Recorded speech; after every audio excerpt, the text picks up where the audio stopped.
What up, YouTubers? This your boy M Carter again. Just wanted to talk to you a little bit. I'm getting a little frustrated with the NBA. Um, and I want to talk about, do you get what you pay for?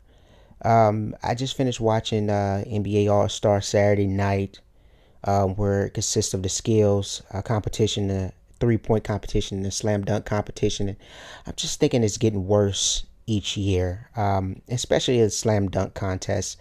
Um, it used to be back in the early 90s where you used to have the cream of the crop. The best shooters would participate in the 3-point contest, and the best dunkers would participate in the dunk contest. Now it's just no one exciting is participating anymore in these skills competition, in these exhibitions, man, and it's just getting worse.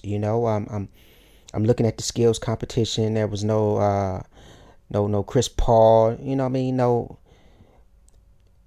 man, it's just awful, man. I mean, we did get John Wall and Isaiah Thomas, but they followed by Devin Booker and Gordon Hayward, Christoph Porzingis.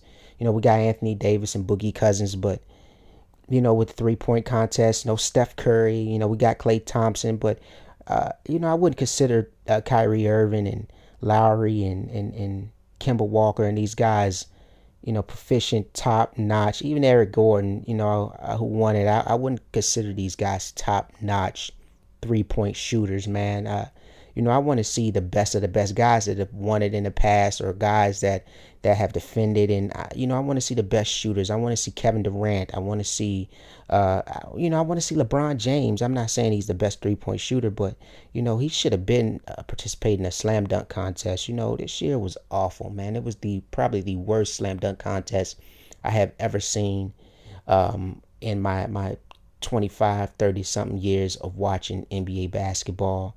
Watching Saturday night festivities. It's been the worst, man.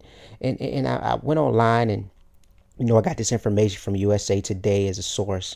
What was the cheapest ticket to buy for the All Star Saturday night? And that cheapest ticket was $120. I mean, that's all the way up in the nosebleed seats. And considering you probably gonna pay $25 for parking, you probably gonna pay, $12 for food just for one meal. And you look at what you get, man. You get this performance for the slam dunk contest that was awful, man. And you don't get what you pay for no more, man. I lived in San Antonio, man, and I was a pretty much a Spurs fan.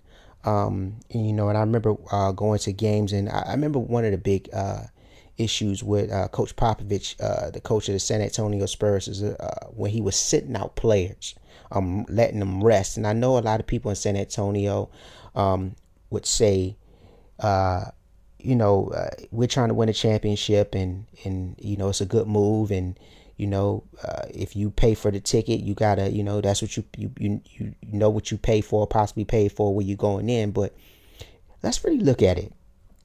All right, the Spurs are the next big game the Spurs are gonna have this year is they're gonna go up against the Warriors at AT&T Center in San Antonio.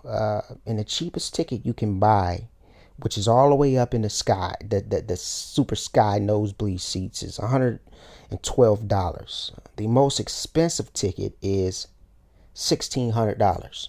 Okay, let's say that, and I remember last year or a few years back when the San Antonio Spurs went to play the Cleveland Cavaliers. I'm sorry, the Miami Heat.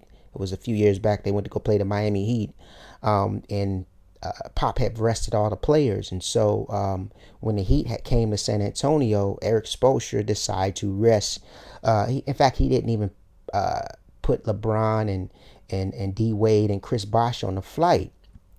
And and you look what happened. When we went to the game, not only did you have to pay $400 for a ticket, you paid $25 to park, and then we had a Chick-fil-A, which is pretty popular in that area.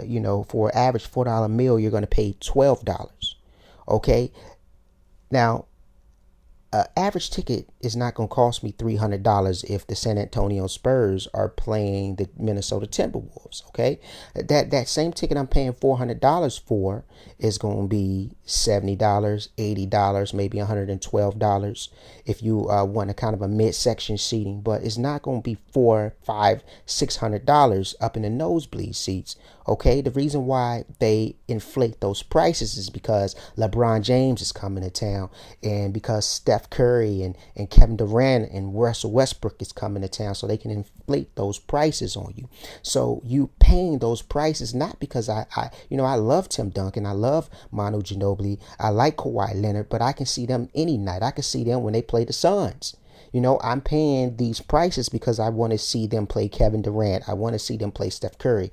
I want to see them play LeBron James. And so the Spurs management know that we can inflate these prices because you're going to come and pay them. So when these guys don't even make the flight, but I'm still paying the inflated price to see them, this upsets me, okay? And this is the argument that I had. Now, I'm a Spurs fan, but I have an argument about a frustration about resting players, okay? I signed you to a contract. You know that when you sign to play for 13, 14, 35 to whatever $1 million a year, that you have to play 82 games. Now, if you're injured, I understand that. But if it's just a rest, or if it's just, okay, you rested your players, I'm going to rest my player, I have a problem with that, because charge me the same for every game and don't inflate ticket prices on me if you're going to rest players, okay? If it's, you should know what you're paying for. I'm paying for LeBron James. I'm paying for Kevin Durant. So don't inflate the prices because those guys are coming to town, and then when they don't play, I'm still paying the same price to see, guys that I don't want to see, Tristan Thompson and J.R. Smith. Okay, I didn't pay $400 to see Tristan Thompson and J.R. Smith. I paid $400 to see Kyrie Irving, LeBron James, Kevin Durant, Steph Curry, Klay Thompson. These are the guys that I'm paying for. Russell Westbrook. So I have an issue with that, man. I think NBA cheats its fans, man. I think they act like they care so much about the fans, but they don't, man. And I understand the risk of getting hurt through these things, but come on, man. People say that, but back in the 90s, these guys played and participated in a slam dunk contest. I've never seen anybody get hurt in a slam dunk contest. I've never seen anybody get hurt in a 3-point contest, okay? The guy that we expected to win the 3-point contest, Aaron Gordon, this year, he was injured, man. You know what I'm saying? Come on, man. Nobody disclosed that. You still allow this man to participate with a hurt foot, and we don't even get a show out of this year's slam dunk contest. It was awful, man, and I have a problem with that, man. I think that the NBA should give the fans what they're paying for. Man, you overcharge people for everything. The games aren't as long as NFL games or baseball games, but we're still playing these inflated prices, and yet coaches can decide to rest players. We don't get what we pay for, man, and I have a problem with that. Let me know in the comments what y'all think. Appreciate it, man.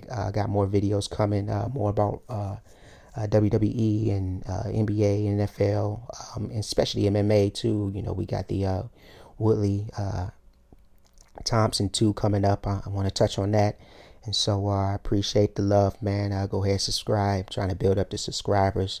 New to this YouTube thing. Trying to build the channel. So I appreciate you. This your boy M. Carter. Holla at you. Peace.